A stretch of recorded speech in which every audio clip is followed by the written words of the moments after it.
பிரியமானவர்களே, இயேசு கிறிஸ்துவின் நாமத்தில் உங்களுக்கு என் அன்பின் வாழ்த்துக்கள். நல்லா இருக்கீங்களா?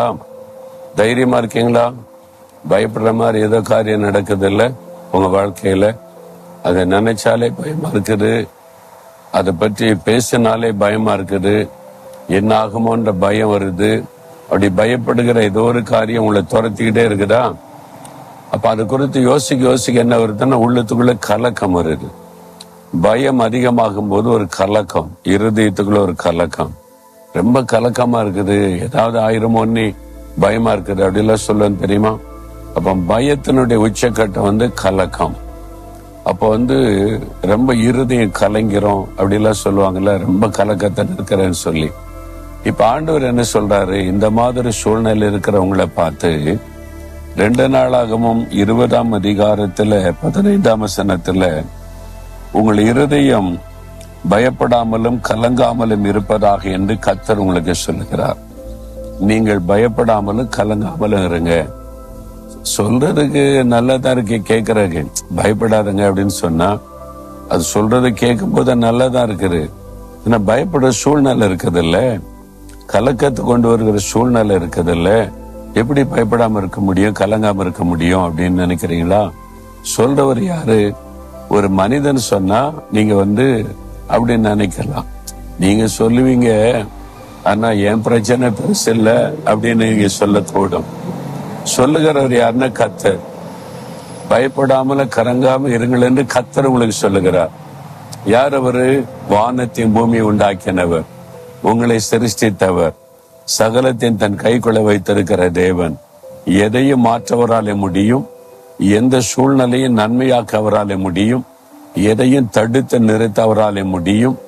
அவரு தான் உங்களை பார்த்து சொல்றாரு, பயப்படாமலும் கலங்காமலும் இருங்க. உலகத்துல இதெல்லாம் வரும் போகும். ஏன்னா பிசாசுன்னு ஒருத்தர் இருக்கிறான்ல, உங்களை கலங்க பண்ணணும், பயப்படுத்தணும், உங்களுடைய சந்தோஷத்தை கெடுக்கணும், நிம்மதியை கெடுக்கணும்னு அவன் கிரியை செய்து கொண்டேதான் இருப்பான். அப்ப பயப்படுற மாதிரி சூழ்நிலையை உருவாக்குவான், கலக்கத்தை உண்டாக்குற மாதிரி நமக்கு சம்பவங்களை எடுத்து காண்பித்து கொண்டிருப்பான். அதையே நினைச்சு பயப்படாதபடி உங்க பக்கத்துல நிற்கிற இயேசுவை பாருங்க. அவர் உங்க தோள்ல கை போட்டு சொல்லுவாரு, பயப்படாதே மகளே, மகனே பயப்படாத, கலங்காத, நான் பக்கத்துல இருக்கேன்ல, நான் கூட இருக்கல அப்படி சொல்லுவாங்க. இப்போ நெரிசலான ஒரு பகுதியில் ஒரு குழந்தைய தாப்ப அழைச்சிருப்பான்னு வைத்துக் கொள்ளுங்க. திடீர்னு கரண்ட் போயிட்டு இருட்டாயிட்டேன்னா ஒரு பயம் வரும். அப்ப உடனே தகப்பன் சொல்லுவான், பயப்படாத, அப்பா கூட இருக்கிறேன், பக்கத்துலதான் இருக்கிறேன், அப்பா கையை பிடிச்சுக்க. அது சொன்ன உடனே அந்த குழந்தைக்குள்ள இருக்கிற பயம் எல்லாம் போயிடும், ஒரு பெரிய தைரியம் வந்து அப்பா பக்கத்துல இருக்காங்க, அவங்க கையை பிடிச்சிருக்கேன்னு. அதே மாதிரி ஆண்டு சொல்றாரு, நான் பக்கத்துல தானே இருக்கிறேன், என் கையை பிடிச்சுக்க, என் கூட நட, அதை தாண்டி போயிடலாம், அதனால நீ கலங்காத அப்படின்னு ஆண்டு சொல்றார். இப்ப நீங்க என்ன சொல்றீங்க? இயேசுவே, நான் பயப்பட மாட்டேன், கலங்க மாட்டேன், ஏன்னா நீங்க என் கூட இருக்கிறீங்க, என் கையை பிடிச்சிருக்கிறீங்க, உங்க கூட தான் நடக்கிறேன். இந்த பயம் கலக்கத்தை கொண்டு வர பிசாசு தான் வெட்கப்பட்டு போவான், நான் இதை தாண்டி போவேன்னு சொல்றீங்களா? அப்ப இயேசுக்கு ஒரு பெரிய சந்தோஷம் வந்துடும். அதான் உங்களுடைய விசுவாசம்.